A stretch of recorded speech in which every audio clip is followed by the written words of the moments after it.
Welcome to another episode of Let's Eat Orlando with Amy Drew and Biggie.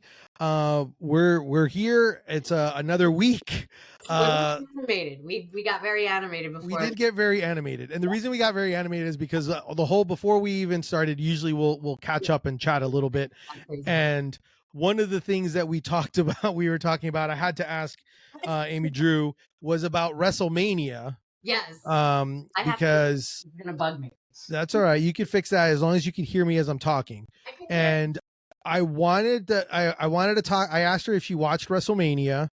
And I did it for a few reasons because there is some Orlando tied to this. So just like bear with me as I guess humor us as we talk wrestling. Because the wrestlers are always here because the Performance Center is here. Yes. We have a lot of wrestling here. But there's also a few other reasons why I kind of think I'm tying it to Orlando. Is I just read one of your colleagues wrote about Scott, I think it was Scott Maxwell, wrote about how Orlando is bidding for WrestleMania. Oh, he probably to come. I didn't read that. He thinks to come to Orlando. To come to Orlando, they actually put a bid on for the NFL for the Jacksonville Jaguars to play at Camping World Stadium, and then also for WrestleMania to come to do WrestleMania here in Orlando, which would make a few years ago. Which they did a few years ago. So they did put a bid. They supposedly are putting a bid for it.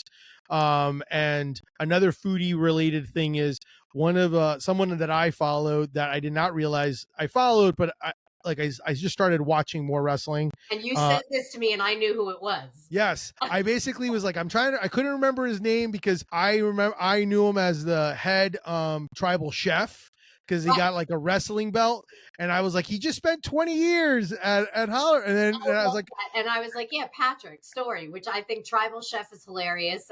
Yes, I don't personally know him. We follow each other, I think, on Correct. social media, and of course, I've eaten the food there. Yes, many times over the years. But yeah, I've seen all of his wrestling stuff, and I think it's fun. I think it's fantastic, and I was like, I actually messaged him. Wreck everyone and leave tank top. I have. You should.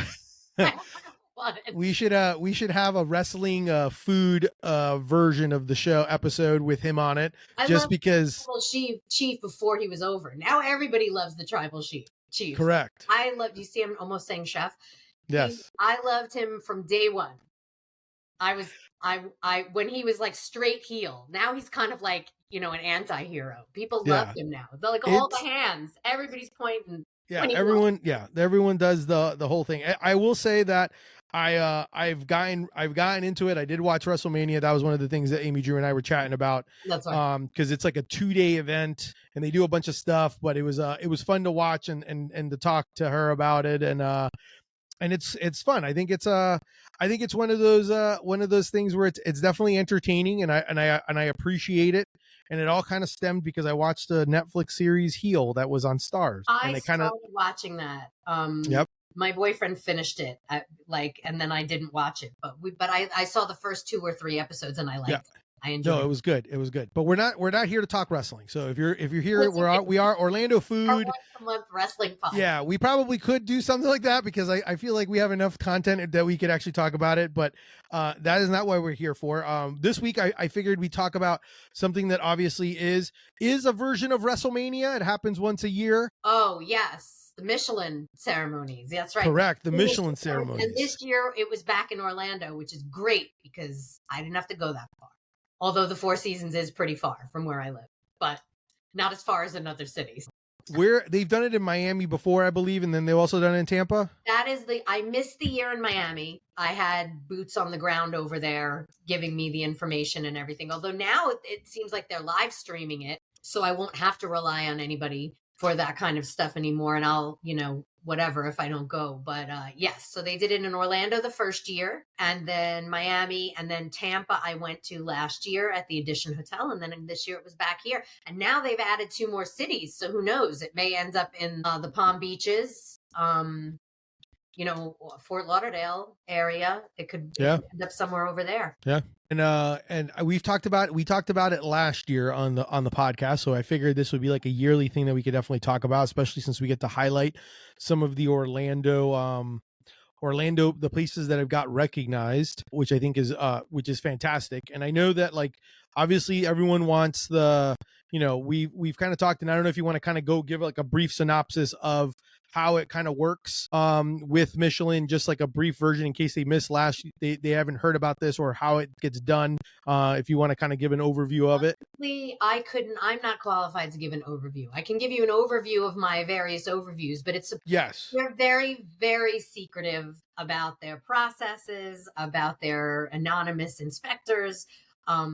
When I ask questions, I get a lot of the same answers over and over again. When I try to get some details, they are not forthcoming with their processes.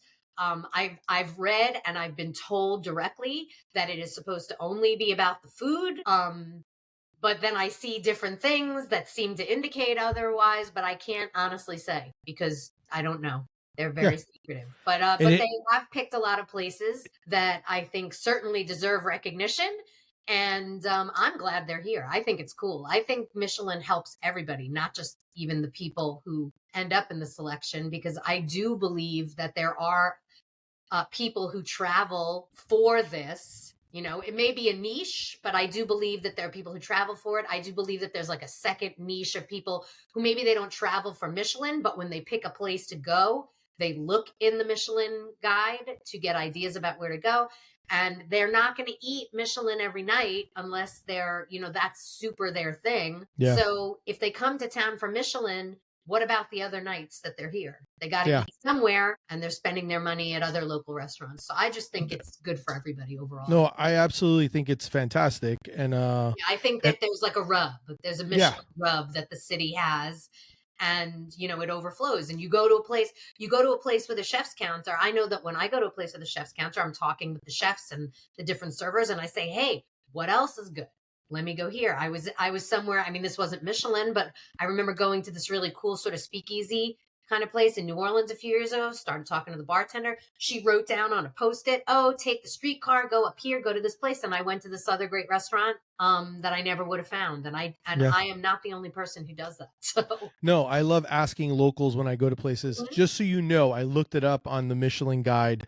When you do like Orlando and surrounding areas, there's about 59 restaurants that they list, because they obviously do the recommendations, the Bib Gourmands, the Michelin Star locations and stuff like that. So there's quite a variety of them, and they obviously every year it kind of updates itself or places get added. This year there were no losses, there were no demotions, there were none of that stuff. I marvel because supposedly, they get renamed to the selection every year. So the bigger the selection, the more they have to send people here to make sure theoretically that everybody is keeping up to standard. Yeah, that's exactly. A lot of people. It is. That's a lot of eating too. Yeah. How do you want to do it? Do you want me to bring up some recommendations, talk about Bib Gourmands, or do we want to go with like the double star places? Well, we can get that right out of the way, because the big superstars literally starred of the evening were Sorekara and Omo by Jônt.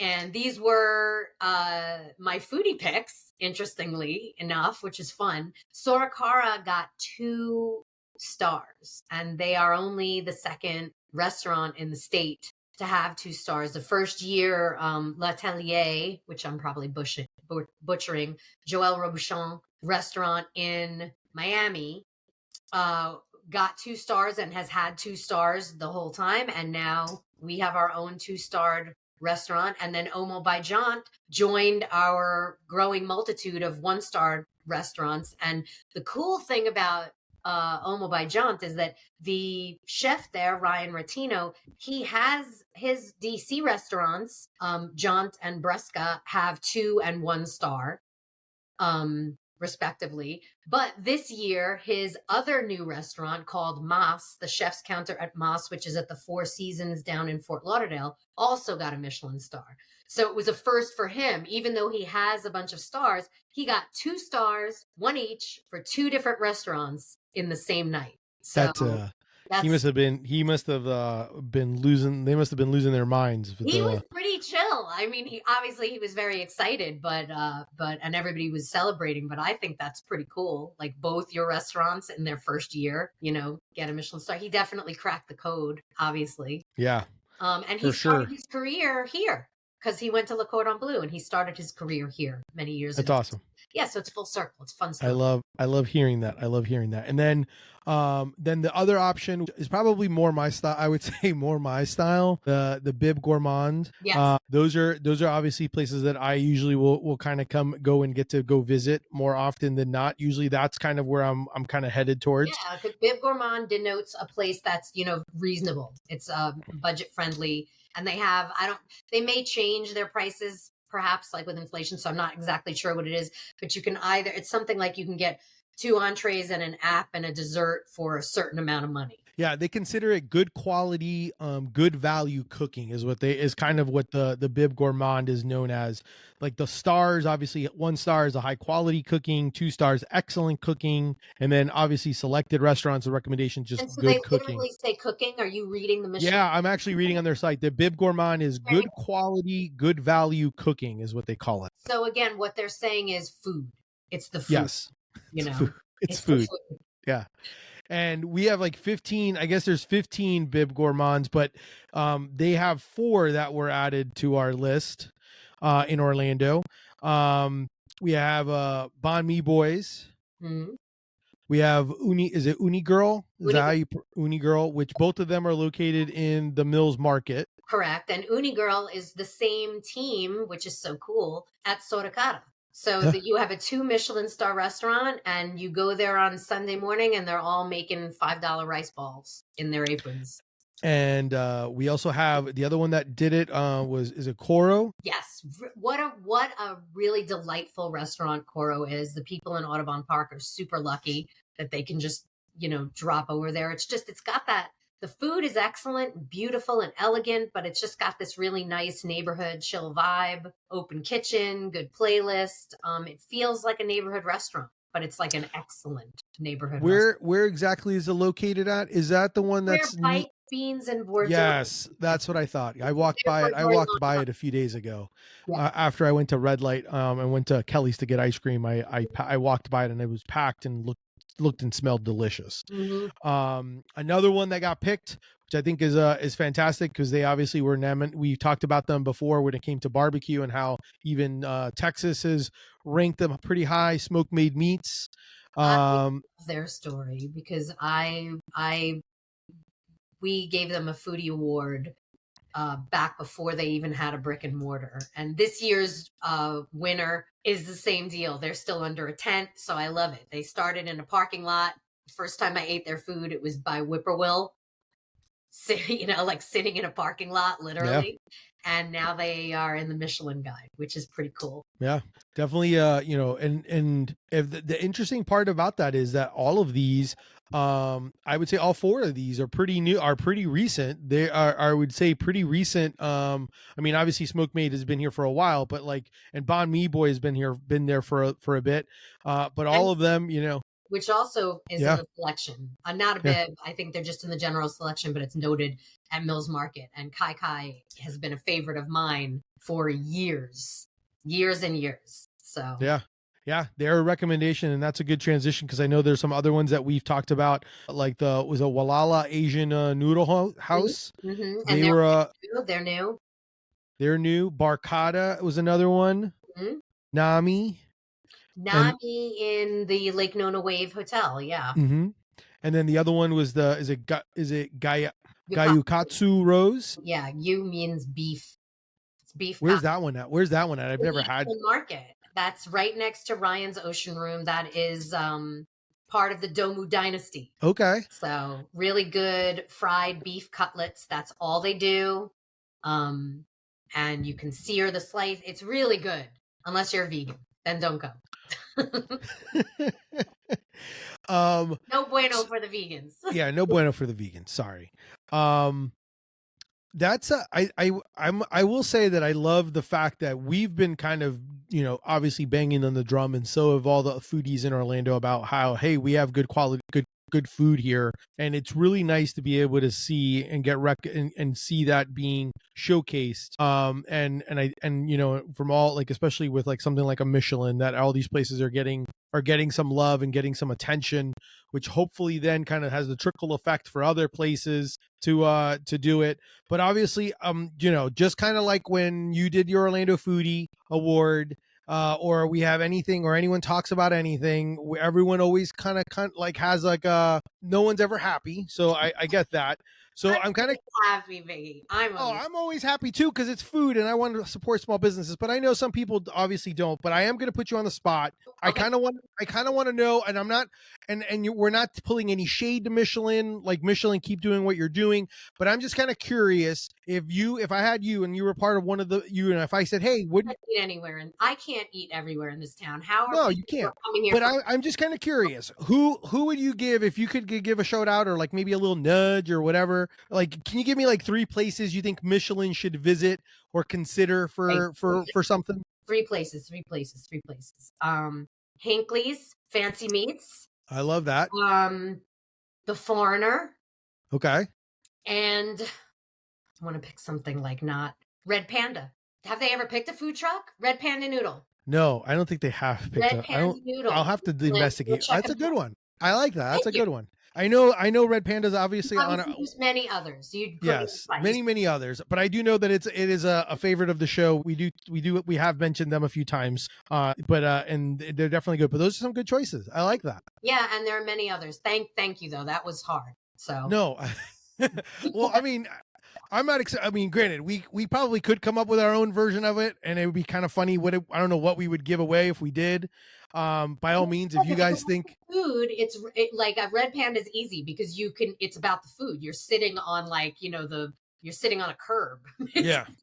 Or you're standing up and eating it with chopsticks, or eating it or whatever. And and that's, I mean, it was never like that. Smokemade, there's usually tables. I'm trying to think. The Foreigner, obviously, that is fine dining. Gorgeous fine dining. And what was my first one? Oh, and Hinckley's, which I've loved forever. Yes. And you can either eat at the picnic table or take it home or go upstairs or whatever. Yeah.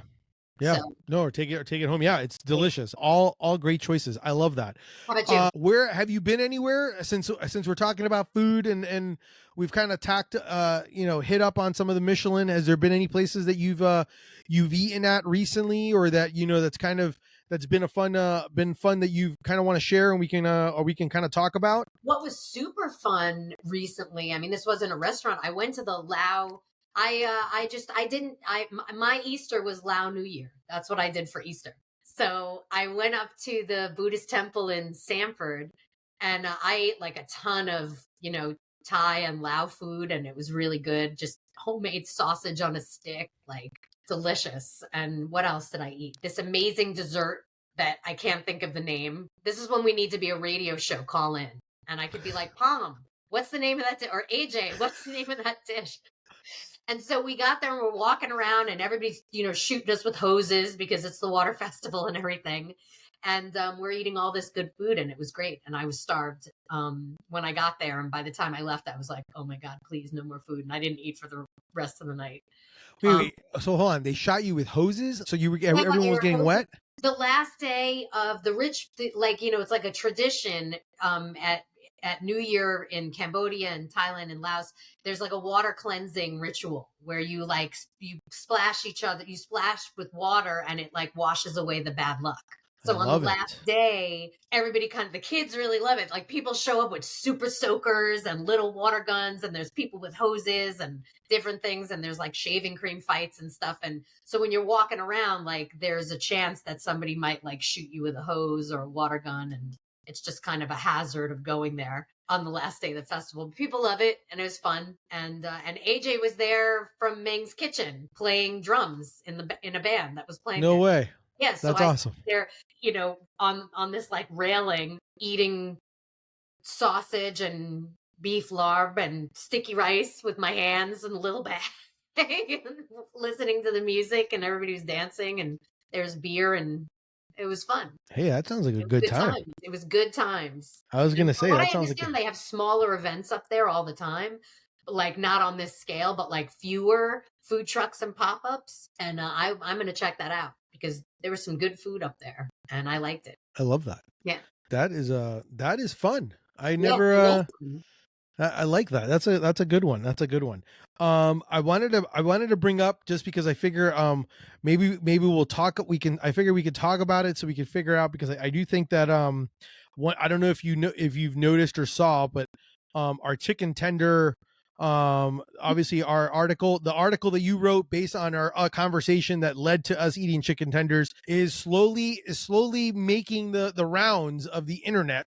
Yes, I've noticed. it grew little chicken feet and it's walking down to It's definitely, yeah, they're definitely it's definitely it's going everywhere. I've seen it on Yahoo and a few other spots and websites. So I kind of wanted to figure out, I figure I'd chat and bring up and see if we put it out into the universe, and maybe if our listeners can kind of give us one of what should be the next thing that we maybe do, another list of food or a thing of trying out.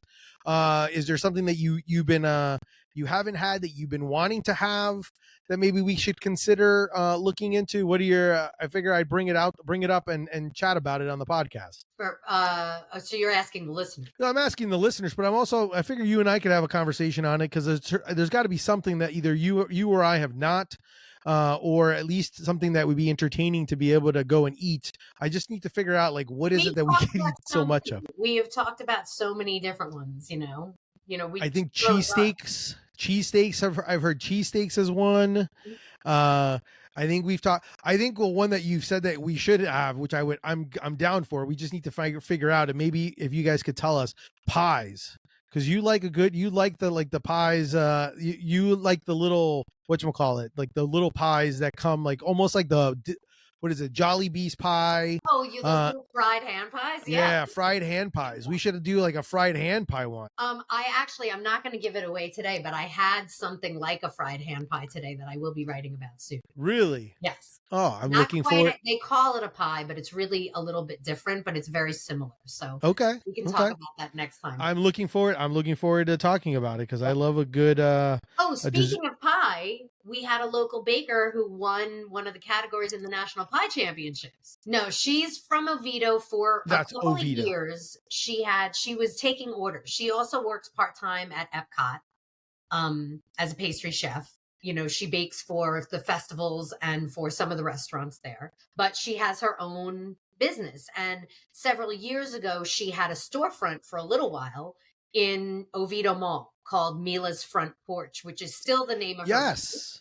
Yeah, do you remember Mila's? Yes, but I totally remember, because my daughter I go to that mall every week, let's just say, and I've passed it numerous times, but it's the mall. Like, it doesn't really there's not much activity there. She did well, except it was small. It didn't quite have the production that she needed, because she does a lot, and this is important for people listening, she does a lot of allergen-friendly baking. So obviously for that, she does a lot of vegan and gluten-free stuff. And so now she's looking for a larger commercial kitchen. She still takes orders, but where she can keep all of these things separate. And have a lot of room. But she does vegan and gluten-free versions of everything. But the pie that won was a bourbon pecan pie with Malden smoked sea salt. Yeah. And it won out of a bunch of pies in the Rebel Pie category, which is supposed to kind of let bakers be a little experimental and put some untraditional twists on traditional recipes, I think was the take. Yeah. And she beat everybody else out with that pie. I love the quote you got from her that says, she's like, there's the sweet and the salty, then there's the smoke, which then kind of hits that umami flavor. Mm-hmm. There's a lot of different notes, and it looks delicious. That's awesome to be able to see that. And it's kind of crazy, because I had seen her the little shop, because it used to be like near the Dillards, I think, in the mall, in the Oviedo Mall. Yes. So you can still go to Mila's Front Porch.com website, or go to the article and there's a link, but I'm sure you can just Google it. And she takes orders, and she will be taking orders for this award-winning pie, plus all of the other things that you see on the website. And she does it for pickup and for delivery. And so I know that May 2nd and 9th, if you're looking at the article, it looks like you might be looking at it. I may be looking at it. Second I'm and actually on her website right now. will be the dates for pickup and or delivery. And of course, with delivery, there'll be an additional charge if she's bringing you the pie, which is fair, by the way. Yeah, So, exactly. so if you're curious about this award-winning pie with the buttery crust and the smoked malt and sea salt, you can order it there, or you can try one of her other fun things, or a bunch of them. And what I like, especially since, like, you know, talking about like the whole Orlando and the culinary aspect of it, she from what I'm reading from the article, from what you wrote in 2011, I guess she went back to school and she went to Valencia, which That's right. Valencia has a great Mhm. culinary school, culinary courses and classes over in, I want to say, like near the downtown Orlando area. They have those, and I think that's awesome that she basically she had a love for it and she went for it and she went there and did all that. I think that's phenomenal. If you definitely go support Mila's front porch. Check it out. She could be the next Smokemade, you know, bake it Yeah. right now, and then who knows? She could be the next James Beard and or Michelin recognized baker here. Who knows? Pastry chef.